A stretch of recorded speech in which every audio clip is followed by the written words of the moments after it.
नमस्कार साथियों, स्वागत है आपका स्टडी ओर पे। तो आज हम जानेंगे कि 2017 का डोकलाम विवाद क्या था और चाइना इंडिया से डरकर पीछे क्यों हट गया था।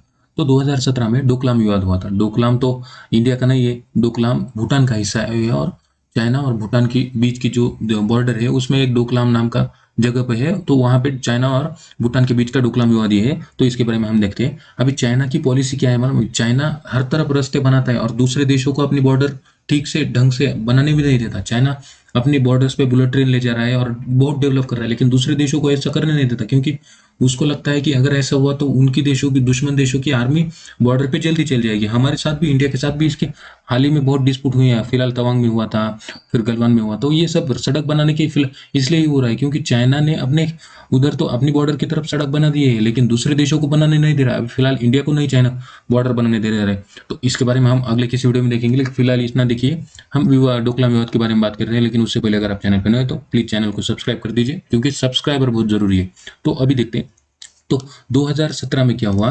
2017 में डोकलाम विवाद हुआ था। तो 73 दिन आपस में चाइना की जो पीएलए आर्मी और इंडियन आर्मी आपस में टकरा रही थी। तो ये कब का है? अब देखिए, ये डोकलाम कहाँ पे है? ये डोकलाम यहाँ पे है। तो ये डोकलाम किस ट्राई जंक्शन है? कहाँ पे? एक तो यहाँ पे इंडिया है और फिर चाइना और भूटान। तो इन तीनों के बीच का एक डोकलाम ट्राई जंक्शन है। और ये ट्राई जंक्शन कहाँ पे है? थोड़ा हाइट पे है डोकलाम।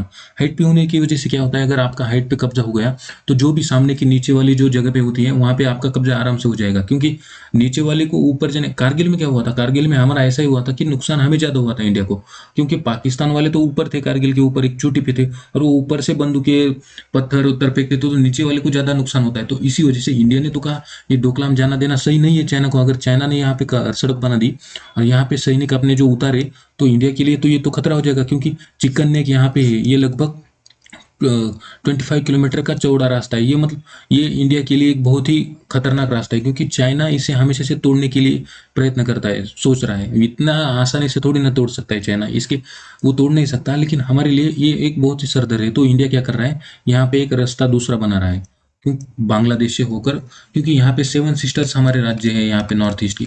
तो इनको कनेक्टिविटी मेन इंडिया के साथ इन सेवन सिस्टर्स राज्यों की कनेक्टिविटी बनाने के लिए सिर्फ एक ही रास्ता था, तो सिलीगुड़ी कॉरिडोर यानी चिकन नेक भी था।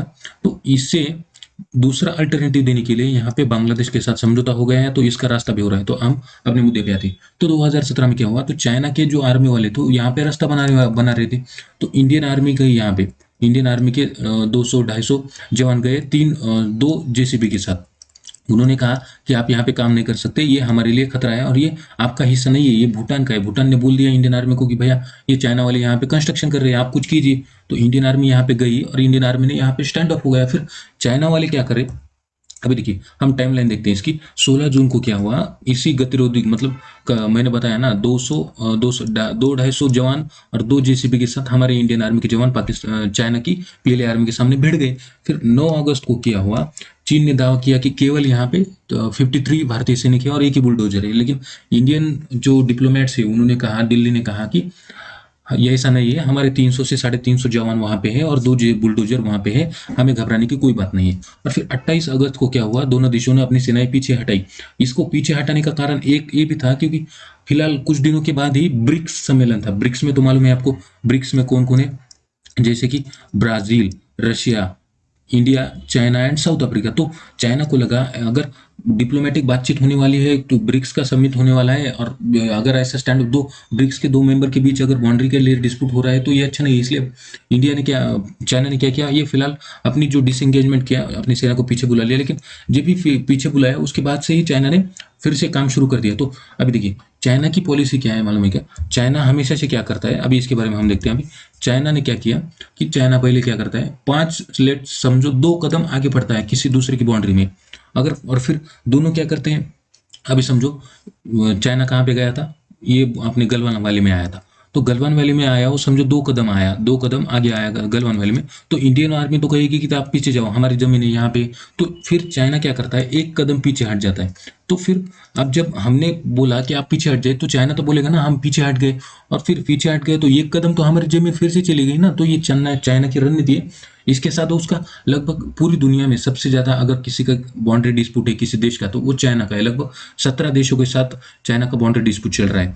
जैसे कि रशिया के साथ भी चल रहा है, मंगोलिया के साथ भी चल रहा है, भूटान के साथ भी है, नेपाल के साथ भी, इंडिया के साथ भी है, अलग अलग तरह के देश। जैसे कि वियतनाम के साथ भी है, ताइवान के साथ भी है, फिलीपींस के साथ भी है, अलग अलग देशों के साथ उसका चाइना का ये बॉर्डर डिस्प्यूट है। तो चाइना अभी फिलहाल चाइना ने क्या किया, 1962 में क्या किया चाइना ने, हमारे साथ लड़ाई लड़ा। चाइना 1962 में इंडिया सिनोवार हुआ, इंडो सिनोवार हुआ, उसके बाद से चाइना ने अभी तक एक भी सब बड़ा युद्ध नहीं लड़ा है।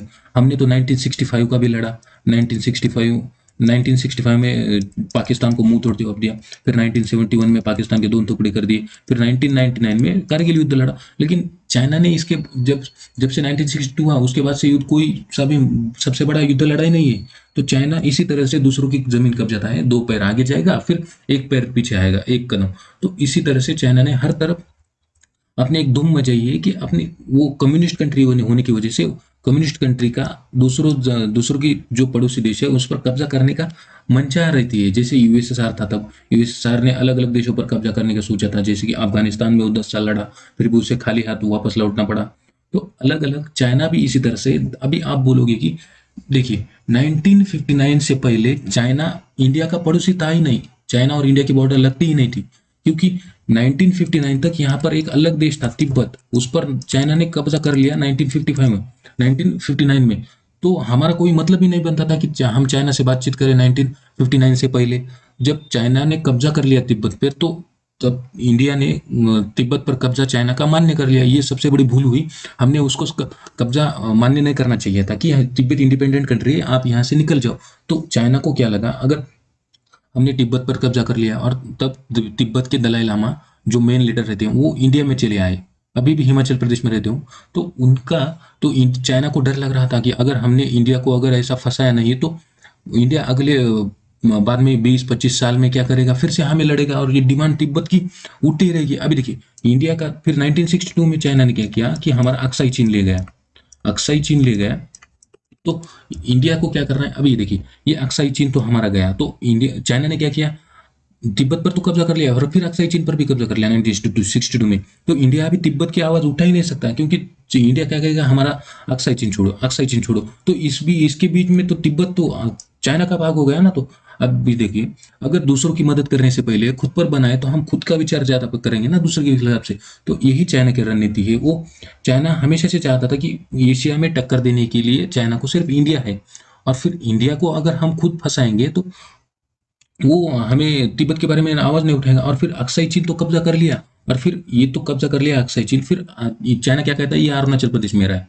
और फिर हम क्या करते हैं, अभी हमारी बातचीत देखिए, चाइना और इंडिया की बातचीत क्या हो रही है कि चाइना कहता है अरुणाचल प्रदेश मेरा है, इंडिया कहता है अरुणाचल प्रदेश मेरा है, फिर चाइना कहता है अरुणाचल प्रदेश मेरा है, इंडिया कहता है मेरा है। लेकिन इस विवाद में हम अपने अक्साई चीन को तो भूल ही रहे हैं ना।